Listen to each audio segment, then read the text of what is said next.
सिद्धार्थ अपने public appearance को लेकर बहुत ज्यादा कॉन्शियस था। अपने लुक्स, आउटफिट्स वगैरह का वो बहुत ख्याल रखता था।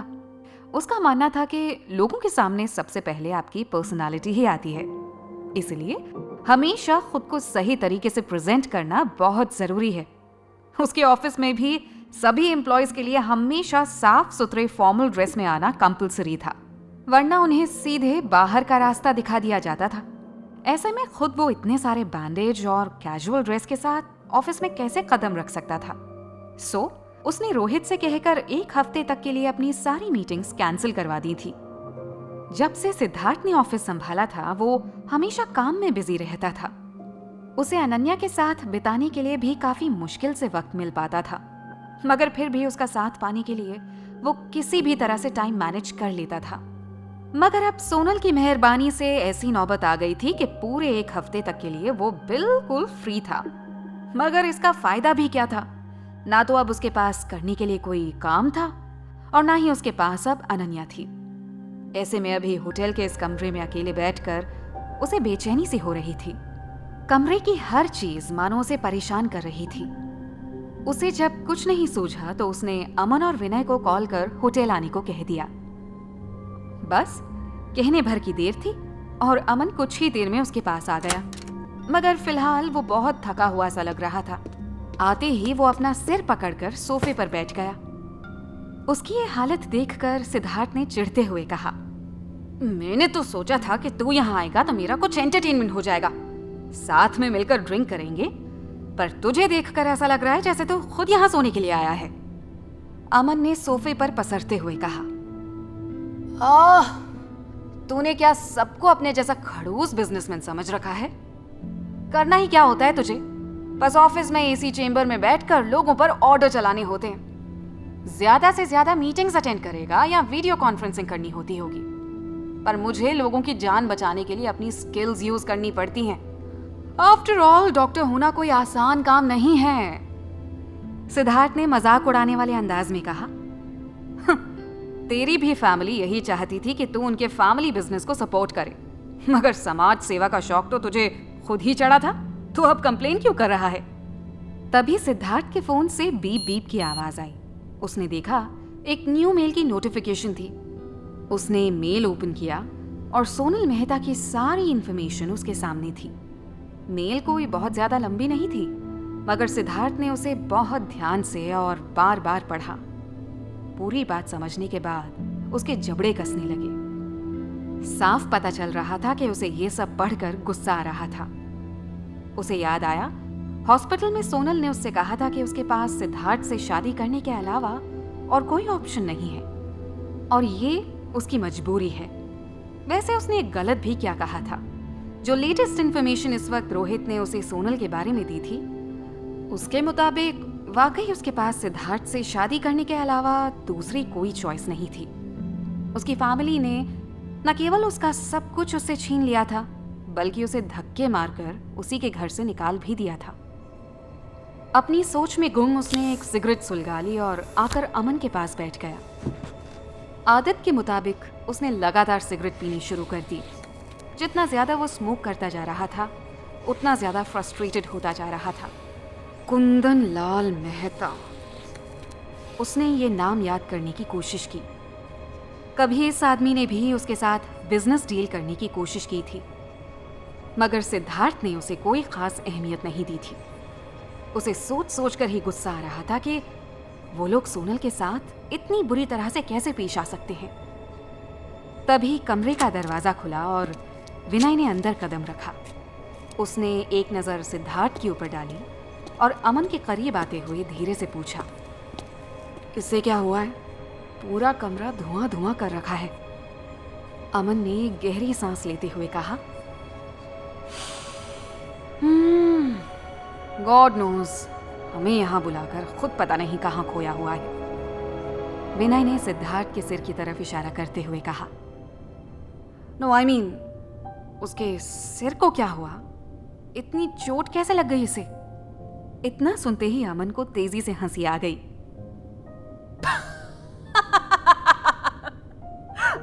अच्छा, वो एक काम कर, उसी से पूछ ले। उसने बड़ी मुश्किल से अपनी हंसी पर काबू पाते हुए कहा। एक के बाद एक लगातार 4 सिगरेट पीने के बाद सिद्धार्थ को अमन का ध्यान आया। उसने कमरे में चारों तरफ नजर घुमाई तो देखा विनय और अमन दोनों आराम से बियर की बोतलें लिए बैठे थे। उसने बची हुई सिगरेट एस्ट्रे में फेंकी और तेजी से उन दोनों की तरफ बढ़ा। मेरे बिना ही शुरू हो गए तुम दोनों, उसने उनके पास आकर बैठते हुए कहा। अमन ने भी उसी टोन में जवाब दिया। नहीं तो क्या, तेरी धुएं में लिपटी हुई गंदी सी शक्ल देखते रहे। हाँ, हमें यहां बुलाकर खुद पता नहीं कहां खोया हुआ है तब से। विनय भी ज्यादातर सीरियस ही रहता था। उसने भी अपने लिए एक सिगरेट सुलगा ली और एक कश लेते हुए बिना सिद्धार्थ की तरफ देखते हुए पूछा, तेरे सिर पर इतनी चोट कैसे लग गई?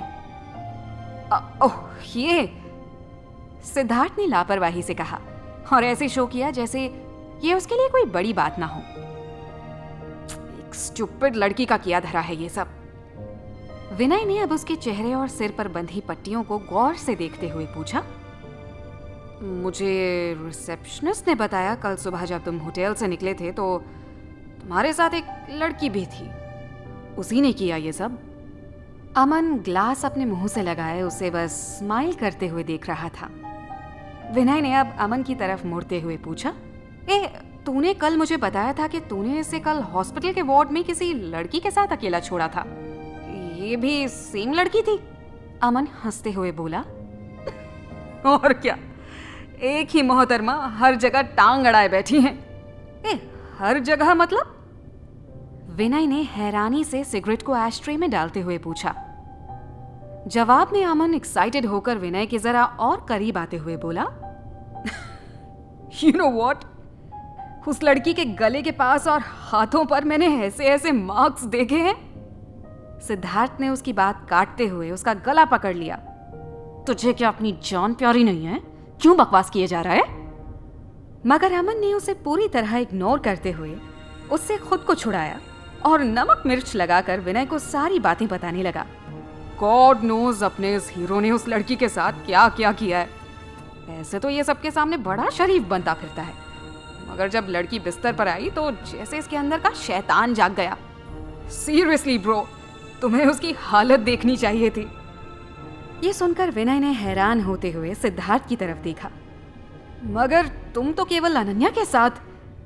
मगर विनय अपनी बात पूरी भी नहीं कर पाया। उससे पहले ही सिद्धार्थ ने बियर की अभी अभी खाली की हुई एक बोतल टेबल पर पटक दी। ओह प्लीज, दोबारा कभी उसका नाम मेरे सामने मत लेना तुम दोनों, मुझे उसके बारे में कोई बात नहीं करनी है, सिद्धार्थ ने इरिटेट होते हुए कहा और दूसरी भरी हुई बोतल उठा ली। उसके अचानक इस बर्ताव से दोनों को ही झटका लगा। दोनों ने आश्चर्य से एक दूसरे को देखा। इससे अचानक क्या हो गया? इतना क्यों चिढ़ रहा है अनन्या का नाम सुनकर? विनय धीमे से अमन के कान में फुसफुसाया, मगर अमन को भी इस बारे में कुछ पता नहीं था। सो उसने सिद्धार्थ को देखते हुए अपने कंधे उचका दिए। सिद्धार्थ ने एक ही सांस में पूरा ग्लास खाली कर दिया और खाली ग्लास को टेबल पर पटकते हुए धीरे से बोला, चली गई वो हमेशा के लिए। फिर एक फीकी सी हंसी हंसते हुए बोला, उसे कोई और मिल गया है जो उसके हिसाब से उसके लिए उसका परफेक्ट वन है। उसे अब जरूरत नहीं है मेरी। फिर वो सब याद करके उसके दिल में दर्द सा उठने लगा था। अपने आंसुओं को रोकने के लिए उसने फिर से एक सिगरेट जला ली। फिर उसने बाकी दोनों की तरफ देखते हुए पूछा, Am I not a good person for her? क्या मेरे प्यार में कोई कमी थी? इतने सालों तक मैंने कभी किसी दूसरी लड़की की तरफ आंख उठाकर भी नहीं देखा। कितनी आसानी से उसने कह दिया कि हम दोनों एक दूसरे के लिए परफेक्ट नहीं हैं। मुझे छोड़कर जाते हुए उसने एक बार भी नहीं सोचा कि मेरे दिल पर क्या बीतेगी।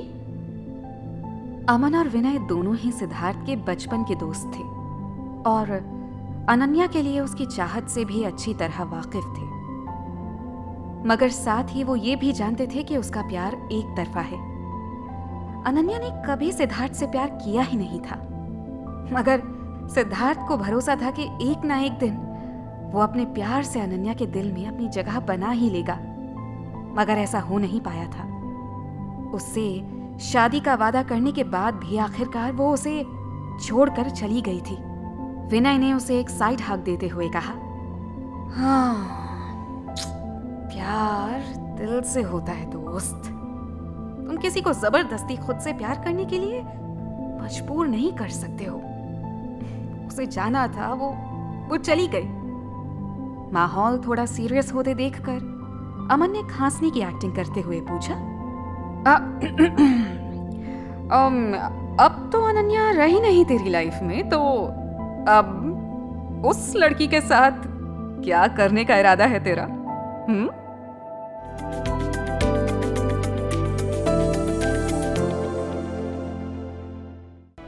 आपके लिए कोई मिस सोनल एक पार्सल यहाँ छोड़कर गई हैं।